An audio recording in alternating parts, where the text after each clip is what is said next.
bring to your attention really is that I have established that the police commander and his officers here are simply trying to aid someone to grab public land. And that is why they saw the need of arresting county enforcement officers. So my question here is, since when does the police, within the parameters of law, are allowed to handle disputes ya mashamba? And where is the dispute? Who is the complainant? Because hii ni shamba ambayo public wanaenda naye baharini that had been illegally grabbed. The National Land Commission have a position on it. They have made it clear that that is an access to the beach by the members of public.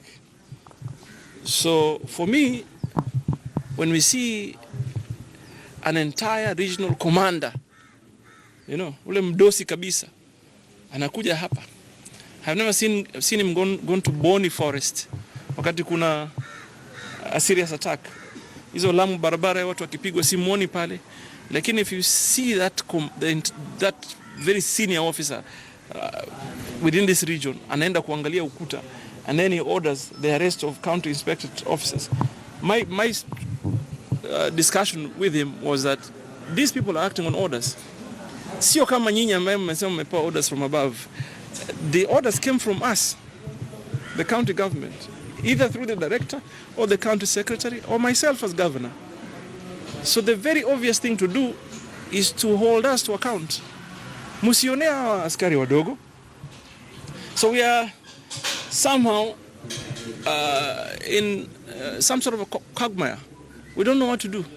We no longer can enforce county laws because of the fear of police. Two, we have a situation whereas police are supervising illegal construction. You know, on Friday, somebody was building a wall on top of our pipeline, again with supervision from the police. So tuliambianga tu hawa watu waende line yao na sisi tuende line yetu. It's as simple as that. But they're making us look like sisi ni askari tu wale wa marungu ambaye we have no laws that we need to enforce. They need to be reminded that in this country there's two levels of government. Kuna county government na sheria zake na kuna national government ambaye inafaa ifanye. So for me, I have come here to demand the immediate release of the county enforcement officers. If not, then I should be told why they are detained and why shouldn't they be taken to court. Kuliko kuwafungia police station kuanzia asubuhi saa 1, sijui saa 2, they have been here, we're now going to 11. It is the credibility enforcement that is put in the line here and the county government. So tuko hapo sasa. And I'm going to go to court. I'm going to go to court so that there is a determination on matters enforcement. Why is this piece of land and who owns it? And what was happening with the askari? Were you issued any orders? No, for me, really, it didn't matter who owns the land. What was important for me is that there is communication from the National Land Commission about a year ago.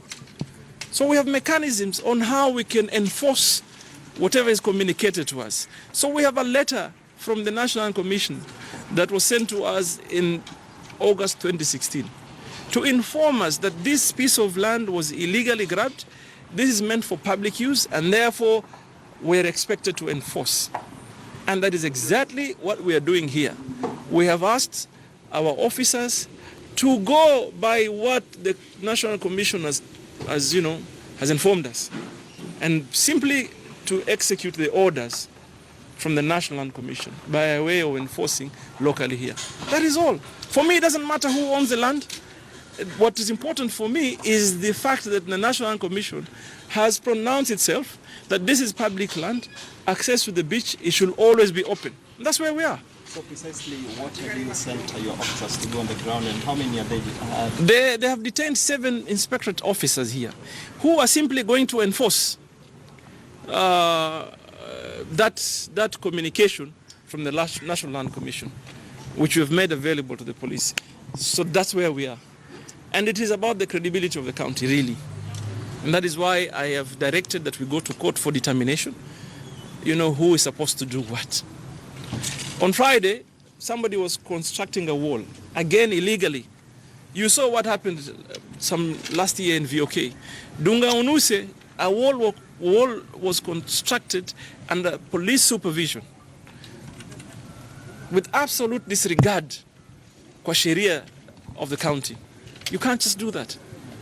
Someone needs to apply to the county to be able to be given an approval to do any kind of development. So police cannot and will not and shall not be allowed to take away functions that are rightfully placed under the county government. How are they aiding? How are the police aiding? Because if someone builds an illegal wall and the county comes and tell you this is illegal, remove it,